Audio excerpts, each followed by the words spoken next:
वैज्ञानिकों ने रासायनिक परिवर्तन के मात्रात्मक अध्ययनों के आधार पर निम्न नियम प्रस्तुत किए, जिन्हें रासायनिक संयोग के नियम कहते हैं, लॉ ऑफ केमिकल कॉम्बिनेशन कहते हैं। प्रथम नियम द्रव्यमान संरक्षण का नियम, law of conservation of mass. इसे फ्रांस के रासायनिक एंटोनी लिवोसिए ने 1789 में दिया। इस नियम के अनुसार सभी भौतिक व रासायनिक परिवर्तनों के क्रिया में भाग लेने वाले सभी पदार्थों के कुल द्रव्यमान क्रिया के पश्चात बनने वाले सभी पदार्थों के कुल द्रव्यमान के बराबर होता है। अतः हम कह सकते हैं इस आधार पर न तो पदार्थ नष्ट होता है, न पदार्थ को उत्पन्न किया जा सकता है। अब हम लोग द्रव्यमान संरक्षण के नियम का प्रयोग देखते हैं। निम्न प्रयोग उपरोक्त निम्न की व्याख्या को सिद्ध करते हैं। भौतिक अवस्था में द्रव्यमान संरक्षण के नियम। हम एक फ्लास्क में बर्फ का टुकड़ा लेते हैं, पहले इसे अच्छी तरह कार्क से तौलते हैं। अब फ्लास्क को गर्म करते हैं तो बर्फ पिघल कर जल में बदल जाता है। अब फ्लास्क को पुनः तौलते हैं तो यह पाया गया कि इसका द्रव्यमान पहले के द्रव्यमान के तुल्य ही था, इसमें कोई परिवर्तन नहीं हुआ था। अतः किसी भी पदार्थ के भौतिक परिवर्तन पर द्रव्यमान में कोई भी परिवर्तन नहीं होता। जब कोई पदार्थ रासायनिक परिवर्तन में भाग ले, वैज्ञानिक लैंडोल्ट ने NaCl व AgNO3 दोनों विलयनों को लैंडोल्ट ट्यूब की दोनों भुजाओं में लिए। ये देखिए लैंडोल्ट ट्यूब है, इसमें NaCl और इसमें AgNO3 भुजाओं को कार्क के द्वारा अच्छी तरह बंद करके ट्यूब को तौल लिया गया। ठीक, इसके बाद दोनों विलयनों की आपस में मिश्रित कराया गया। AgCl का सफेद अवक्षेप प्राप्त हुआ। उपरोक्त अभिक्रिया के बाद ट्यूब का पुनः द्रव्यमान लिया गया तो यह पाया गया कि इसके द्रव्यमान में कोई परिवर्तन नहीं हुआ। दूसरा नियम है स्थिर संघटन का नियम या स्थिर अनुपात का नियम। इसे जोसेफ प्राउस्ट ने 1799 ईस्वी में दिया। इस नियम के अनुसार किसी शुद्ध यौगिक के नमूने में तत्वों के द्रव्यमान का अनुपात स्थिर रहता है, चाहे यौगिक किसी भी विधि या स्रोत से प्राप्त किया गया हो।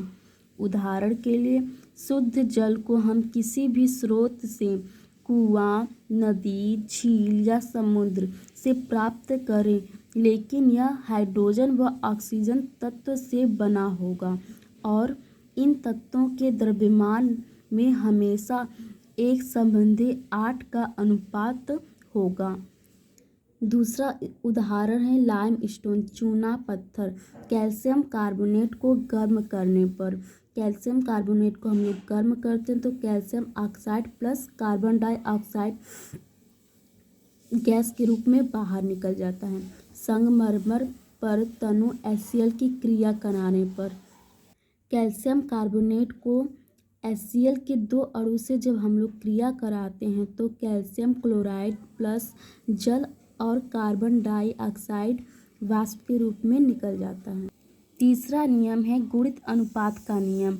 इसे वैज्ञानिक डाल्टन ने 1803 ईस्वी में दिया था। बेज़िलियम द्वारा सत्यापित किया गया। इस नियम के अनुसार जब दो तत्व आपस में मिलकर एक से अधिक यौगिक बनाते हैं, तब एक तत्व के द्रव्यमानों दूसरे तत्व के निश्चित द्रव्यमान से संयोग करते हैं में एक सरल अनुपात होता है। इस नियम को निम्न प्रयोग द्वारा समझाया जा सकता है। कैल्शियम व ऑक्सीजन के यौगिक जब कार्बन व ऑक्सीजन के यौगिक जब कार्बन व ऑक्सीजन दो तत्व आपस में संयोग करते हैं तो यौगिक कार्बन डाइऑक्साइड व कार्बन मोनोऑक्साइड प्राप्त होता है। यहाँ पर कार्बन, इसका द्रव्यमान संख्या 12 ग्राम। कार्बन मोनोऑक्साइड में कार्बन 12 ग्राम और ऑक्सीजन 16 ग्राम है। कार्बन डाइऑक्साइड में 12 ग्राम कार्बन, 32 ग्राम ऑक्सीजन है। उपरोक्त दोनों यौगिक में कार्बन को निश्चित मात्रा 12 ग्राम से ऑक्सीजन की 16 व 32 ग्राम से क्रिया कराते हैं, अतः ऑक्सीजन की भिन्न द्रव्यमान में एक संबंधित 2 का एक सरल अनुपात है। नाइट्रोजन व ऑक्सीजन के यौगिक तत्व नाइट्रोजन व ऑक्सीजन आपस में संयोग करके 5 ऑक्साइड बनाते हैं।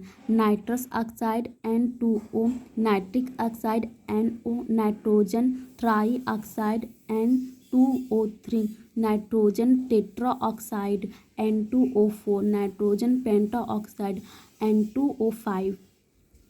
इस यौगिक का सूत्र देख लीजिए। अमोनिया का NH3, hydrogen N2H4, hydrogen peroxide H2O2। त्वरित अनुपात के नियम पर हम लोग एक उदाहरण देख लेते हैं।